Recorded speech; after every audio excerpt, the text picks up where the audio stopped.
Hi, we are at Ecolodge in Tinos in Greece. There is a permaculture here that started on the 23rd of September, and now on the last 2 days we have real life projects. One on it is about Agrozen Plus farm, but however people that have the projects cannot work on their own project. So there is a team that works on the design, and we are just going now to check them up what they have done. Let's go! So here is Tinos, Spyros and Saki, the team that work on the design. So let's see what they made. We have to be realistic about what can be done, especially in the initial phase, and then maybe over time it can expand and expand, hopefully. The brief was for Monica, as you saw in the crowdfunding, that it would have vegetable production.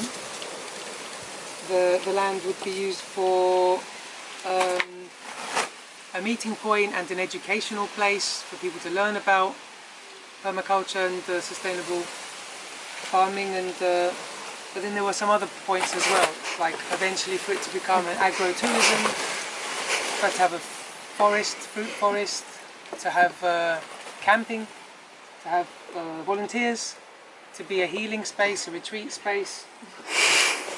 So it's a huge brief, and we were like, okay, what do we do with this? So we tried to break it down and have like a phase 1, phase 2, phase 3, try and be realistic. So that's our thinking.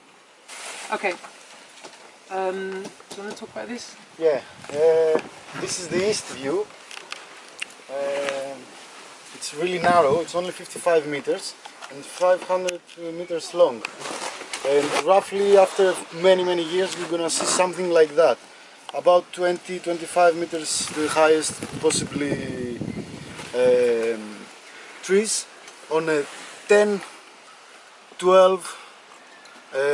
zone from the north, and a bit narrower meters, yeah, and a bit narrower on the north side, on the south side, and definitely maximum 12 meters of trees.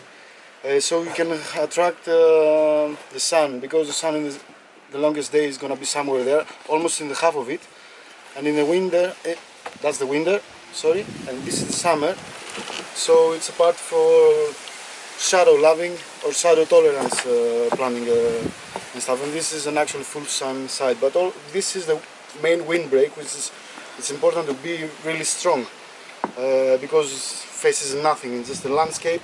And this is the only tree facing first. So if you stand on the north, from the first year you're going to see something like that, 5 years later something like that, 10, so on, and eventually you're going to end up with something like that. Another thing is with the water over there, and the idea also is to be self-sufficient, 100%. This is the road. About 4 meters is elevated towards there and collecting the water in this creek over there, all over around, and you can divert it wherever you like, to plant there in ponds, irrigated separate tree, whatever you like. You can plant clean arable land, but then you have all the rest of them in there, all the facilities and trees, etc. So it gives you even more for, you can play with this wherever you like. As long as you keep this windbreak, which is the most important, you can play a little shallower wherever you want. Yeah. The soil is a clay loam, like a loamy soil, quite a good soil, and quite deep as well. The bedrock's quite deep below. So, but it's been used, like I say, for this industrial farming, agriculture, for a number of years. You want to add Spyro? Okay, so this is the area of interest at the top. That's the entrance. Which zone Yes. is this? You Okay. tell us, I guess. Alright, let me go.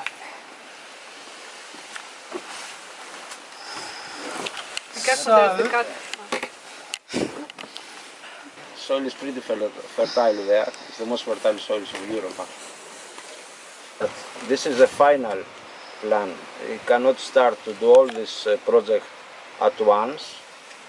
To share it in 4 sections, that's why we also in 3 actually, and started to do year by year or period by period. So we have to say that actually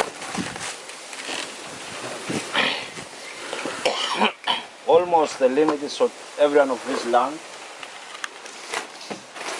It includes one period that because it's quite difficult to make a big constructions like the geodetic greenhouse and the amphitheater there that we have put and all the other stuff you're gonna see. But this is the final, project. So, okay, Terry, because I'll just talk the first part through because Spiro's the expert on all the rest. So, what we thought was first start with this first section of land, about 100 meters worth, and try to turn it into a visitors centre, which shows off some of the permaculture elements and gets people interested. Yeah, so the first idea is like a visitor centre, so to show off some of the elements, so it's something impressive for people to come and look at. They can come and there'll be a kitchen, so they can sample the food, and it's educational, so you can have your school groups and different visitors. So we've done a big herb and garden spiral, because this is actually quite massive. That's like 14 meters diameter. So it actually has a path as well within it, and it's a show-off piece. Mandala garden again with veggies. This is zone 1 here, herbs and kitchen garden. So we have again keyhole beds here. Then we've put trees to kind of create some sense of seclusion and and detract from looking down the whole length of it, so it's more enclosed. And again, the mandala garden for veggies. Then we go on to fruit trees at zone 3. Where's your north? I see your North is north. here. Yes. Okay. So the sun comes up like this. We have a from the pond. okay. So that's actually just that is the first phase. Actually, the modest kind of first phase. Then we go on to kind of the start of the second phase. But if possible, this could include, the first phase could include a polytunnel, because what we're saying is if there's some income to be generated, it would be the best income we can think of first off is to have a nursery and to sell microgreens and Plants. But plants also and to things. produce the plants for the next phases. Yeah, and I mean, it's not necessary to buy so many plants, it will be a big cost. Yeah. So it will be nice to produce and know the quality of the plants also. Yeah. So that's- Also a worm farm we think is very important. Andrew helped us come up with that. But yeah, because then we've got the possibility of producing really good compost or selling products from that. Worm juice. worm juices. We have rainwater collection as well from the top of the polytunnel into tanks, and we have these ponds.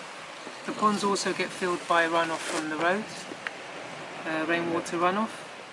And then there's the possibility of chickens, chicken tractor for the fruit trees, and possibly bees, but that's probably phase 2.